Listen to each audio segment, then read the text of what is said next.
Good morning, everybody. Welcome to Pearls of Wisdom. Today we have a very interesting topic. We're going to talk about empathy and communication. And with me today is Suchada and Navasit, and they will ask the questions. Yeah. So my question is, what is empathy?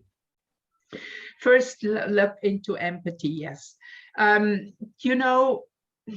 Let it connect with communication. Most people communicate from the brain, right? And the brain is our mundane human processing, and that is a program. But we have talked before also that we have not only brain cells in the brain, but we have also brain cells in the heart.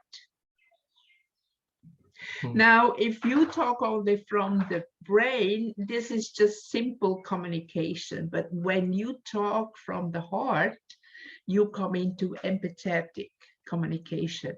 Now, what is empathy? Empathy is something like psychicness.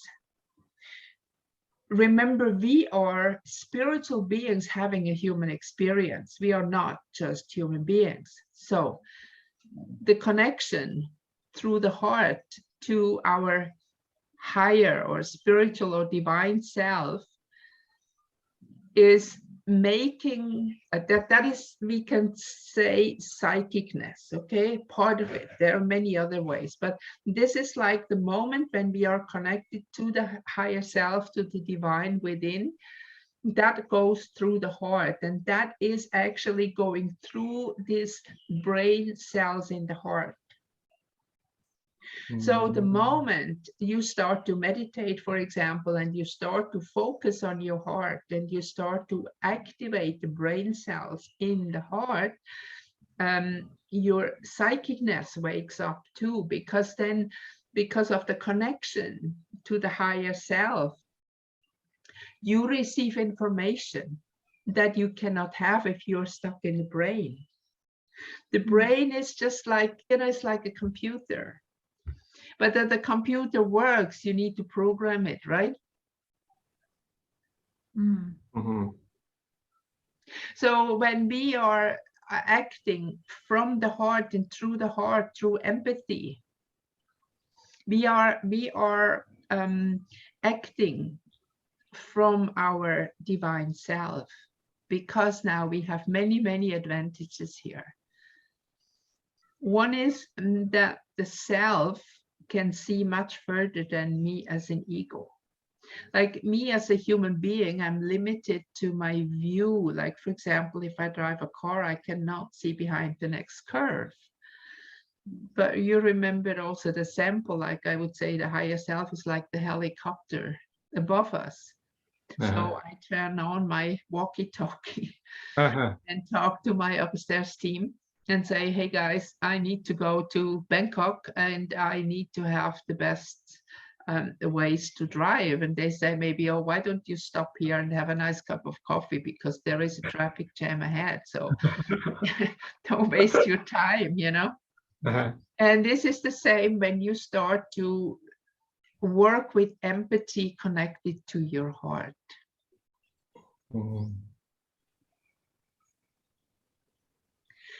Then in addition, we call upstairs team easier. I don't want to make it give it any religious connotation. So my upstairs team is also connected with your upstairs team, Navasit, and with your upstairs team, Suchada, and all the people around me.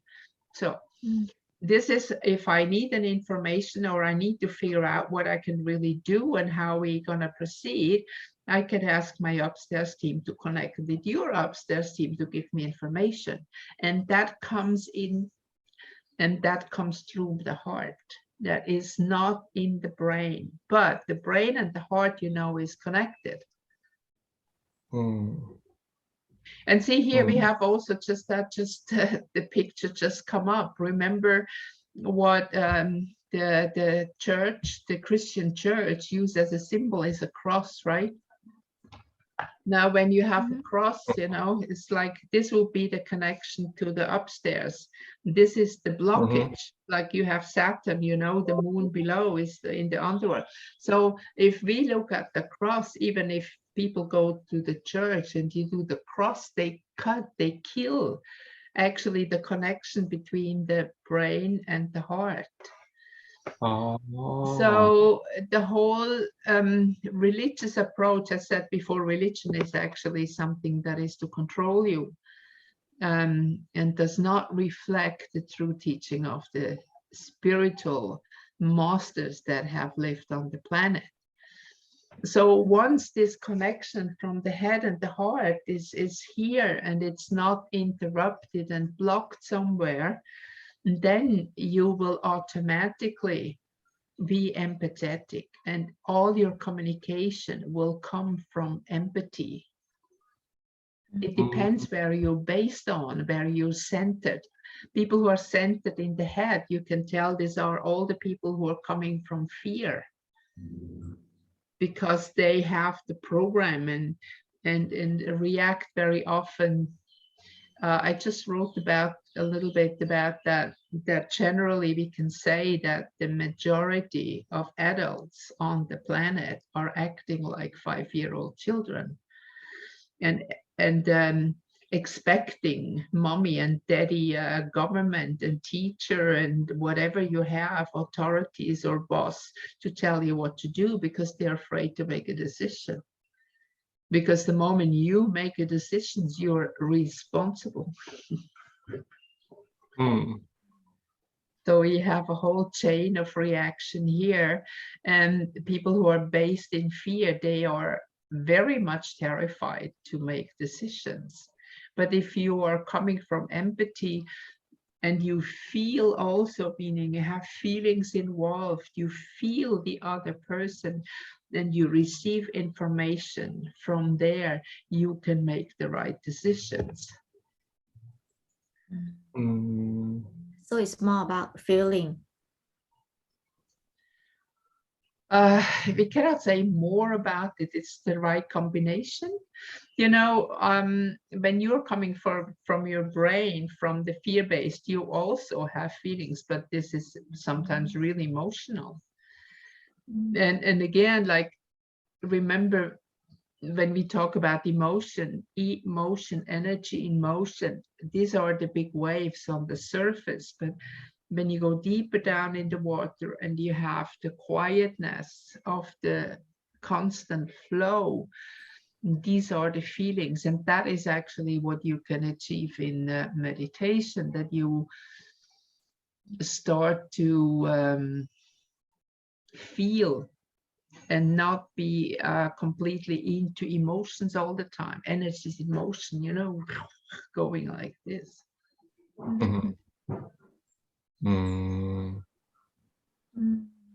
So generally, yes, empathy, we can say, is kind of a psychic ability. And since you are a spirit having a human experience, it's absolutely natural. Being psychic is not something that you should not be or something very special. So it's mean it's common. Actually, it would be natural, but maybe the normal, you know, the normal one that is put in the box in the norm does not have the connection anymore because they are based in the brain. They're based in the program. But if you're a natural human being, like you also still go out in nature and you can see the beauty of nature and flower and you can feel nature, then you automatically are empathetic, and that will be our natural state of being. I see. And what can we do to be more empathetic? You know, it's actually quite simple.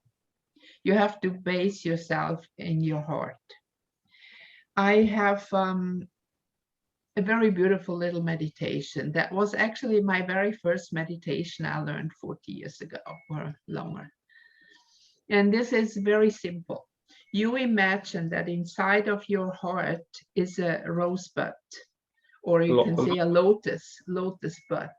Oh, So lotus. a closed flower. We were using the rose because that was our symbol, but here you have the lotus. You can imagine like the bud of a lotus closed in your heart. And this bud of lotus is, when you put in energy and put in light, it will start to open up.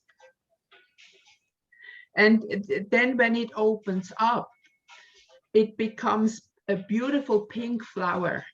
And from this pink flower, you start to expand it and expand it until you sit inside of that pink flower.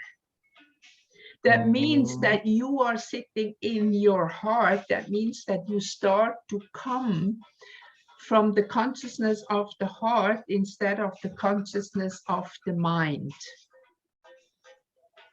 I see. So you see, once you are sitting kind of symbolically in this pink flower as a rose or a lotus, it doesn't matter, then you are always acting out from your heart. And like if you do that in the morning, that is also like an affirmation that today I'm acting out of empathy and out of connectedness to the divine self. And like when you do a little affirmation, like for example, the one I told you, I surrender to the self, to the higher self, divine self within, and ask him to guide me, protect me, to tell me what I need to know. And then you will have protection, you will have guidance all day long. And whenever questions are coming up, you can just use this affirmation again to get the right information. So to be empathetic is an absolutely natural state where humans should be. But the program is like putting a big barrier or a big kill off the connection between heart and mind. So meditation is a method to reconnect with our heart again. Is this the only way? Is there any other way? Generally, I would say this is the way to go, because like, for example, some people, they open up their psychicness through accidents or other stuff. But if you really are conscious and go into your heart, because you know that there, the seed of the empathy and love is there, then you need to feed it. Like when you have a plant, you also need to water it, that it can grow, and you need to give them the right nourishment so it can grow. And it's the same for you as a human being, because your real nourishment as a spiritual being comes from the heart. So it's automatically, if you are staying and if you are focused and if you're based in the heart, then not much can happen to you. You cannot be controlled. I see. Remember, the divine law is always above human law. Absolutely. And we have stories about so-called miracles, which are not really miracles. They just knew about the divine law. Like, for example, somebody walked through a field with mines that explode, and somebody walked through, nothing happened. Another person comes in the back and a mine explodes and he is killed or whatever. And this is because if you're connected with that self, it's not your time to go, and you walk through, you can go anywhere you want. You are protected because you know where you are supposed to go.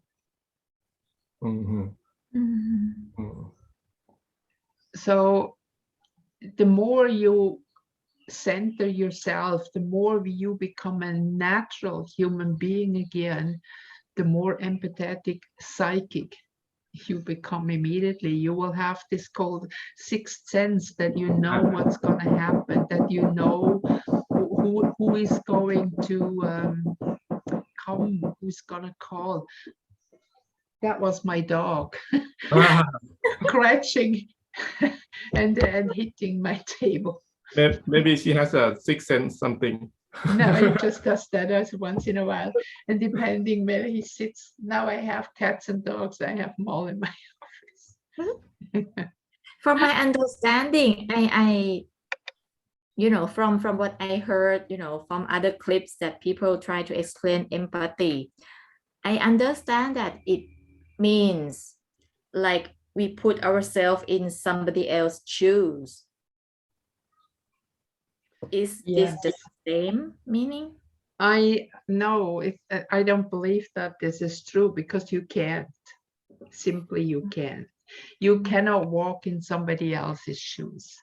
Now, see, like, you might understand something in the moment, but you don't have the whole background of that person. Now, just imagine how complicated that is. Like you, me, we have already a certain amount of years in this life, and we have already other lifetimes, parallel lifetimes, past lives, whatever you want to call it. And how can I get into your shoes? It's impossible. I cannot, and I don't want to catch up. But when my heart and higher self is connected with the other person's heart and higher self, even if that other person doesn't know it, I will receive automatically the right information. I can sense your feeling through my psychic ability through the heart. I see. You mean we can feel that their feeling? Yes. Right. Yes. Okay. I see. And you can also feel their need, what they need in the moment. So I can feel like automatically what they need. Yes. We can know because of our upset team. Yes, exactly. Okay. And this is much better, because to get into somebody else's shoe, I mean, if I sit here and I look outside, and if somebody sits in the same room with me on the other side of my table and look in that direction and start to describe what view he or she has, it is absolutely different. And people could not even imagine that we sit in the same room.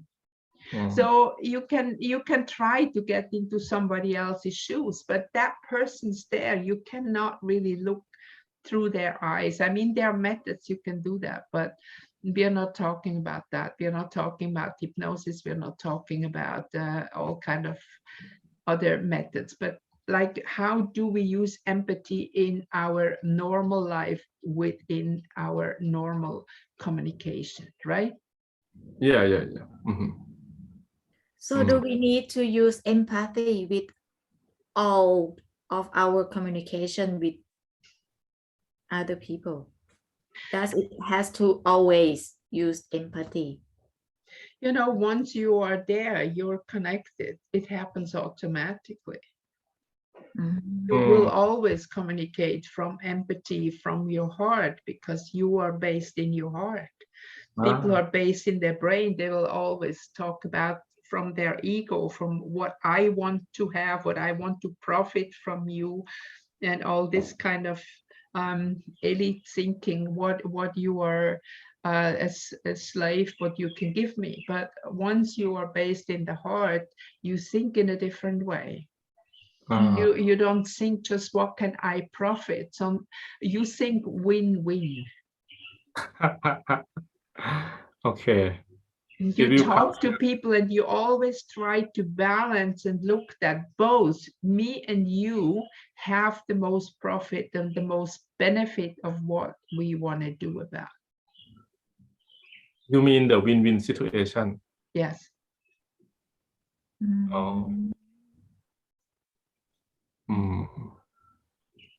So, for example, if you have a communication with somebody about anything business or anything about whatever it is, it doesn't matter, relationship, whatever.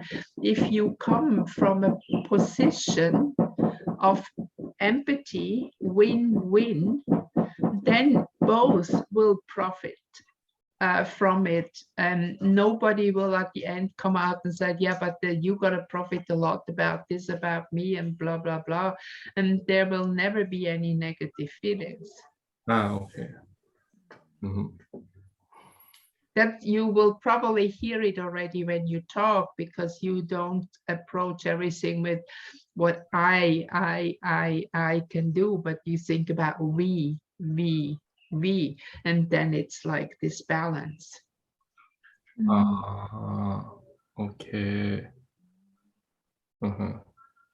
Because we consider what they need also.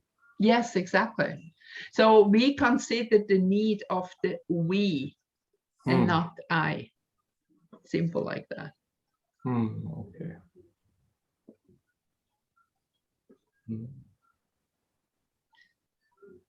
So this is so how does it influence our communication? So you mean the empathetic? Yeah, so the empathy does influence our connection to anybody, that it becomes a we, that it has the quality of not just thinking what I want and what I can profit, what I can get out of it, but always find a solution in any discussion, whatever we do, of like how we both can profit the most from this situation. So it means that if we do like this, it can be like the achievement for the empathetic communication, right? Yes, right. And this will improve life quality for you and for everybody you work with, because then people want to work with you because they know they have the feeling that he or she, they understand me, I can work with them, and I don't feel like they take advantage of me. And also we can sense their feeling from their eyes and their face too when we have a conversation. Of course. Like there is body language is a big help. Okay. I think the most difficult is that the automatic reaction will obstruct the empathy, because if our consciousness is not strong yet, then when someone says something like made me frustrated, my temper could right? Of course. Empathy could not kick in yet. But it's like with anything, it's like you train a muscle, and once the muscle is strong, then it can really work. And when you really start to focus on it, like for example, you're going to have a talk with your boss, or you have a talk with somebody, and you focus on it before you go that, okay, I'm coming from empathy today, and I will have an empathetic communication. And you just may program that within yourself, and it becomes more and more and more natural. But of course, in the beginning, I still freak out once in a while still, and me. People who have a more lively temper, they tend to kind of freak out still once in a while, and that's okay. The other people, they know you, so they know that, okay, now let that just calm down and it will be okay. But if you have a talk, business or whatever, something important, then it's good that you're very conscious about that, and that you really do some kind of a short meditation or an affirmation or whatever before you go into that communication. And you will see it will get better and better, because when you ask for help from our obsessed, you will receive help. Okay, so this is the reason why the empathetic conversation is important to our society. Our conversation, everything. Because the more you come from a point of empathy, the more harmonious everything will be. The more people open up and become empathetic and use their natural ability with the connection to the divine, which is natural, not normal. Again, we really have to separate these two words. Don't be normal, be natural. And don't come just from the norm, from the program, from the mind, but really go and settle in the heart, understanding the human what we humans are here for. It's not to kill each other. Yeah. It would be actually that we support each other, that we have a good life.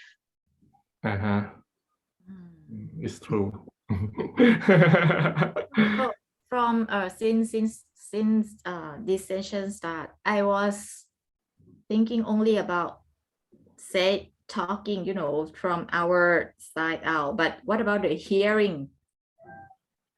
Yeah, that's a how good to question. be, you know, yes, an empathic listener, or you know. Yeah, it's the same. Exactly. With empathy. Because yes, exactly. Listen, not just with the ear, with the mind, with the program that is immediately judging. But the moment you listen from the heart and empathy kicks in, then you understand, like, for example, even if somebody is angry, you can help the person to calm down and to say, okay, talk to me. Why are you angry? And what happened that made you angry? And then you can see the difference. You know, I don't say get into somebody else's shoe, but look at the two different parties or whatever it is.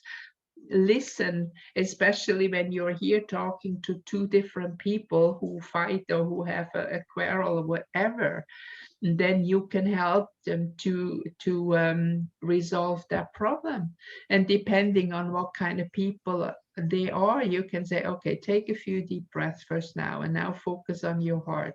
Now imagine that you listen through your heart and not just, and talk through your heart, not just through your ear and your mouth.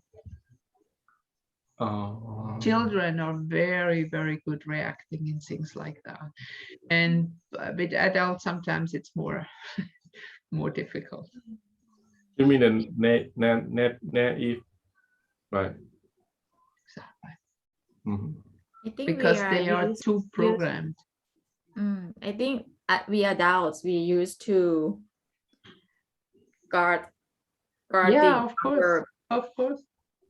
You see, that's all coming from fear.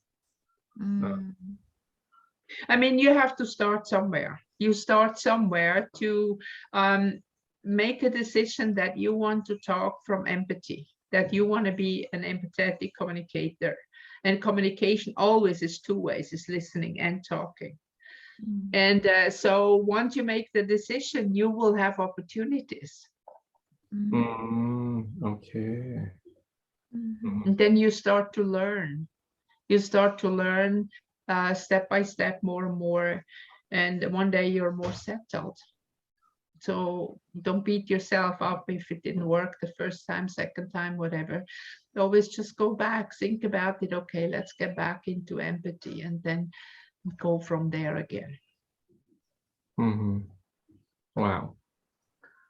So we can start with empathetic conversation. Yes. Begin with family first. Yeah. Exactly. Family is the hardest though. Well, it's a good experience, and when you do that, and when you really can feel then how things work out better, because you always consider both sides and not just only one, then you will see, and the success is good. Not one side, it is a sweet success for everybody. Yeah, I agree with you. Good, very good. Okay, so thank you very much for the question. Really good to explain that. And your listeners, please like our video and share it with your friends. And we'll talk again next week. I see you again very soon. Okay, thank you so much. Bye. I see you.